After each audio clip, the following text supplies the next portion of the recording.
Yes, you should prune your pumpkins, and it's really nothing to be nervous about. Hi, I'm Gardener Scott, a master gardener who discusses everything gardening so that you can become a better gardener.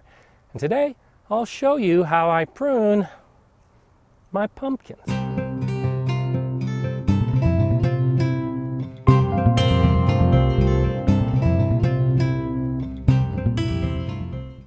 I know that there are many gardeners who have similar pumpkin patches and are a little concerned about the pruning. So they just let them sprawl and grow, and then before you know it, they overtake beds, they definitely overtake pathways, and it becomes a jumbled mess. That's a primary reason why to prune your pumpkin plants, so that they don't take over the whole garden. A single vine will keep growing and keep growing and keep growing as long as the weather is warm.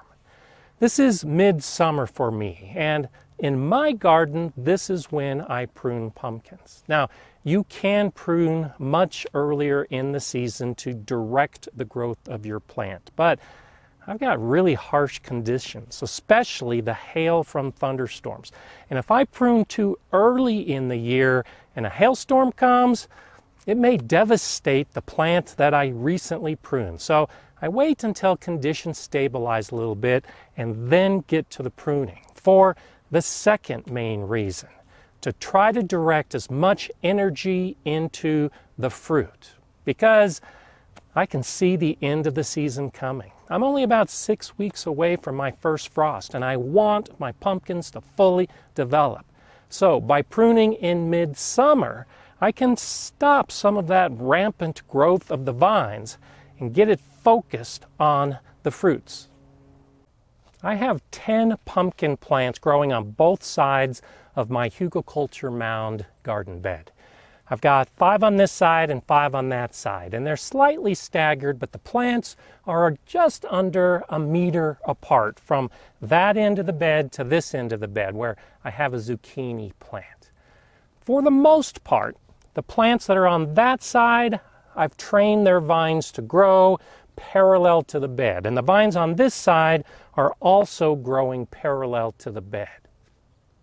It's helpful to understand how the vines grow in a pumpkin patch. You have 3 different types of vines. You have the main vines, you have the secondary vines, and then you have tertiary vines. And they grow off of each other. So I've been training the main vines to run parallel to this bed. And those vines can easily become 10 feet long and more. So some of the vines from the plants on that side are running in this direction, and some of the vines from the plants on this side are running in that direction. And they're actually growing across each other. The secondary vines will grow from those primary vines, and that's great. They add extra leaves, extra photosynthesis, also extra shading on the ground to act kind of like a living mulch. And then you have the tertiary vines that grow off of those secondary vines.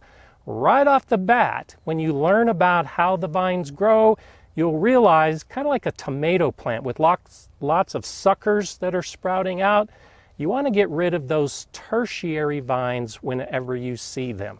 They'll rob energy from the plant to grow, and they're really not necessary with a good supply of the primary and secondary vines growing. I've followed one of the vines from that end of the bed to this spot right here, and I've measured it at 12 feet. This vine is starting to grow into the wood pile, and it's interfering with some of the growth of these plants from this side. So this is the 11-foot mark. I'm going to go ahead and take my pruning shears and just cut the tip off of this pumpkin vine. Now let's trace back the vine to see how many pumpkins are growing on this specific one. So now let's just follow the vine back along the measuring tape. You'll see that there's a lot of growth extending towards the end. And on this particular vine, there's 1 pumpkin growing right here. And if I follow this back all the way to the main plant, that's the only pumpkin growing along the vine. I consider that a very effective pruning cut. By cutting the growing tip, I've now stopped all additional growth of the vine in that forward direction. So it won't get any longer and grow into the woodpile. And also, by cutting the growing tip, much more energy is going to be directed at that single pumpkin on the vine. Now the vine has been stressed, and you can expect that the plant will probably try to send out some secondary vines and maybe even some tertiary vines off of those. But most of that energy is going to be directed into the fruit development. So I can expect that pumpkin to get a little larger because now the plant energy isn't being directed in growing a longer vine. And I can also expect that the pumpkin will probably mature a little bit sooner, hopefully for me before that frost comes. Here's an example of a secondary vine that's growing off of this main one that we just cut. At about the 3.5 foot mark, we have a growth of this secondary vine that's extending away from the bed. And because I know there's only one pumpkin on this vine and I have limited time left in the season, there's no reason for me to want any more pumpkins to develop along this vine. So another pruning option is to go ahead and cut out any flowers that are growing along this vine so that they don't suck up any extra plant energy that could be going to this pumpkin. So I'll just come along, and wherever I see a flower, I'll cut it off. I couldn't do this with my fingers. And also, if I see any fruit that is trying to form or maybe a little bit misformed, I'll cut it off as well. Because I have limited time in my season, I'm going to continue this flower pruning throughout the entire patch. And I'll also continue cutting off some of the smaller fruits. I'm really thinking about the pumpkins that have already formed. And there is some judgment involved at this point, because if I come across some small pumpkins, I have to decide, are they big enough to stay or so small that they should be pruned off? And I've discovered these pumpkins right here. So here's a small one that is just starting to develop. There's no reason to keep this one at all.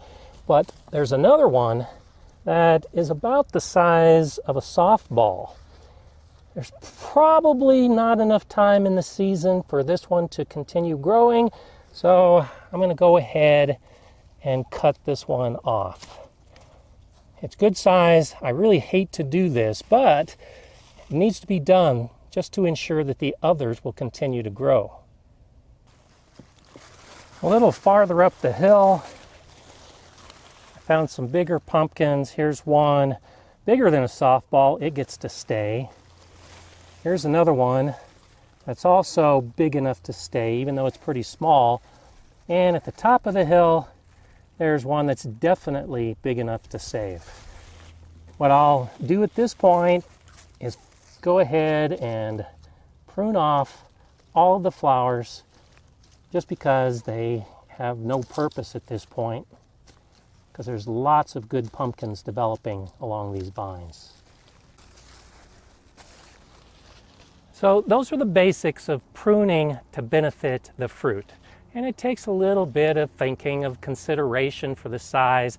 But the other reason for pruning, which is to stop the sprawl, is much easier. There's very little thinking involved. You can see that the tip of this vine has been damaged, probably from me walking back and forth on this path. Well, a damaged plant like this could entice some harmful insects. So I'll definitely cut this tip off, give it a nice clean cut. But to avoid any potential problem of me stepping on these anymore, I'll go ahead and back it off. And as I look at the rest of the vine, I went ahead and cut off the flowers that I saw. But just behind this new tip, this is not going to grow anymore, but there's a secondary vine that's starting to branch off. I could cut it at this point, but it's not in the way, and I think I'll allow it to grow to fill in this space and give me some more leaves to cut down on soil evaporation and benefit the fruit of the plant. Here's a vine that is also a pretty easy decision for me. It's growing in the wrong direction right into the main pathway of my garden. I followed it back. There's no fruit on it. I could turn it and go in the other direction, but because there's no fruit and because it's already in the way, I'm going to go ahead and cut it back to just below the bottom of the hill. And here are a couple more easy decisions. This tip has been damaged from me walking along this path. There's also a little baby pumpkin that's starting to develop right here, and some flowers that are trying to grow. None of that is necessary. So I'll cut this one back. This one right here has the same issue. The growing tip is damaged, and I'll just cut it back as well. All of this is going to go into the compost pile. I don't wear gloves when I prune the pumpkins, but the stems and the vines are prickly and can cause skin irritation. If you're doing this for the first time, I do suggest you wear gloves. I will definitely wear gloves when I scoop everything up to throw in the compost, because even my tough hands don't like all those prickles. You don't need to see me trim all the growing tips and all the flowers, but that's what I'm going to continue with my pumpkin patch. And when I get it all done, I'll have a nice tidy group of plants with the energy being focused on the pumpkins themselves. It's easy. It's definitely something you should consider and probably should do. Another thing you should do is watch one of these videos next to continue your gardening journey. I'm Gardener Scott. Enjoy gardening.